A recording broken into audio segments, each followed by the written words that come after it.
دا هندوان ډیر بې غیرته خلک دي دوی سره چې کله لږه پیسه وشي نو دوی بیا خپل اوقات نه بهر خبرې کوي. السلام علیکم ملګرو، پرون فایفیل کې میچ نه بلکې جنگ یو میدان ښکار کېدو ځکه چې پرون فایفیل کې دوه خطرناکې جګړې وشوې. تاسو ته پر سکرین باندې ښکاري په بل ورځنی میچ کې هم د رحمان الله ګوربز او هاردیک پانډیا ترمنځ غټه لانجه شوه چې هاردیک پانډیا ورته ډیره بدمعشي کوله او رحمان الله ګوربز د اخلاقو نه کار وغوښتو او رحمان الله ګوربز په ځان غلې کو.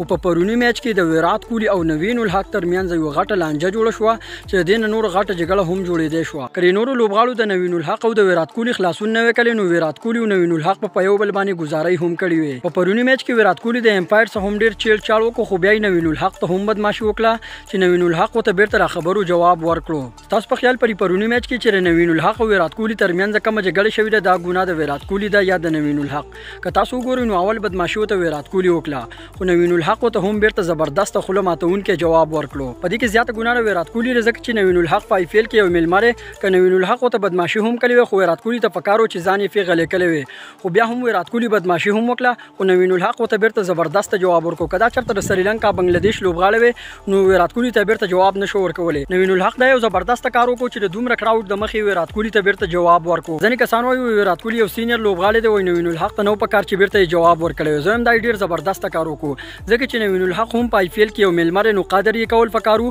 خو ویرات کوهلی ته اول بدمعشي وکړه نو بیرته ورته نوین الحق خپل ماتونکې جواب ورکړو چې دا ډیر زبردست کار کړی دی. د نوین الحق او د ویرات کوهلی جګړې نه بعد چې کله میچ ختم شو نو بیا ګوتم ګمبیر او ویرات کوهلی ترمنځ هم ډیر چیل چال وشو چې یو بل ته ډیره بدمعشي وکړه. تاسو ته پر سکرین باندې ښکاري دا هندوان ډیر بې غیرته خلک دي دوی سره چې کله لږه پیسه وشي نو دوی بیا خپل اوقات نه بهاري دوی چې کم دی بیا په ګراوند کې ډیره بد اخلاقی کوي او د انګریزانو په شانتي سټایلونه کوي کله په انګلیش کې خبرې کوي او کله پر خپل مټو باندې ټیټوان ونته لګي یعنی ځان د انګریزانو په شانتي حسابي نو دوی ته همدغه شانتي نیغ جواب ورکول پکار وي. د انډیا والا دا خیال چې زمونږ د لیګ د دنیا نمبر 1 لیګ دی او بس زمونږ راج په کې چلیږي مونږ په کې بدمعشي کوو.